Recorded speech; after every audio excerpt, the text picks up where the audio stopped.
Wherever you go, whatever you do, throw a little at it. Omax, Vest and Briefs. அடுத்த 3 மணி நேரத்தில் சென்னை உட்பட 13 மாவட்டங்களில் மழைக்கு வாய்ப்பிருப்பதாக வானிலை ஆய்வு மையம் தெரிவித்திருக்கிறது.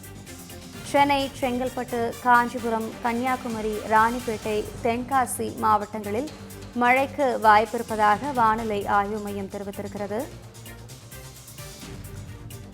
இதுகுறித்த கூடுதல் தகவல்களை வழங்குவதற்காக நமது செய்தியாளர் பாவேந்தர் இணைப்பில் இருக்கிறார். பாவேந்தர், முழு விவரங்களை வழங்கலாம். வணக்கம். மோட்டா புயல் கரையை கடக்க நிலையில இன்று தீவிர புயலாக வலுப்பெற்று இருக்கு. இதனால தமிழ்நாட்டுல பாத்தீங்கன்னா ஒரு 13 மாவட்டங்களுக்கான மழை எச்சரிக்கை என்பது இந்திய வானிலை ஆய்வு மையம் தெரிவிச்சிருக்காங்க.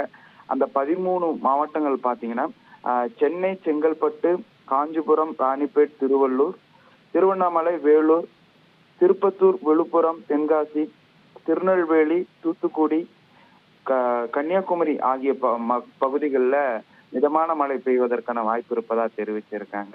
இந்த சூழல்ல தான் கரையை கடக்க இருக்கக்கூடிய அந்த ஆந்திரா பகுதிகளில் காக்கிநாடா துறைமுகத்துல பாத்தீங்கன்னா 8ஆம் எண் புயல் எச்சரிக்கை என்பது விடுக்கப்பட்டு இருக்கிறது. அதே போல ஆந்திராவின் விசாகப்பட்டினம் துறைமுகத்துல 6ஆம் எண் புயல் எச்சரிக்கை கூண்டு ஏற்றப்பட்டிருக்கிறது.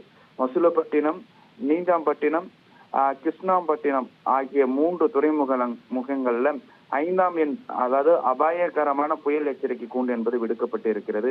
இன்று முழுவதும் தமிழகத்தில், அதாவது வட தமிழகத்துல மிதமான மழைக்கு வாய்ப்பு இருப்பதாகவும், குறிப்பா கடலோர மாவட்டங்கள்ல மிதமான மழை முதல் கனமழைக்கு வாய்ப்பு இருப்பதாகவும், சென்னை பொறுத்த மட்டில் சென்னையின் பல்வேறு பகுதிகளில் மிதமான மழை என்பது பொழிவு இருக்கும் என்று இந்திய வானிலை ஆய்வு மையம் தெரிவிச்சிருக்காங்க.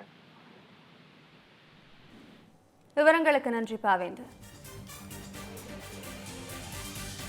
Wherever you go, whatever you do, throw a little at it. Omax, Vest and Briefs.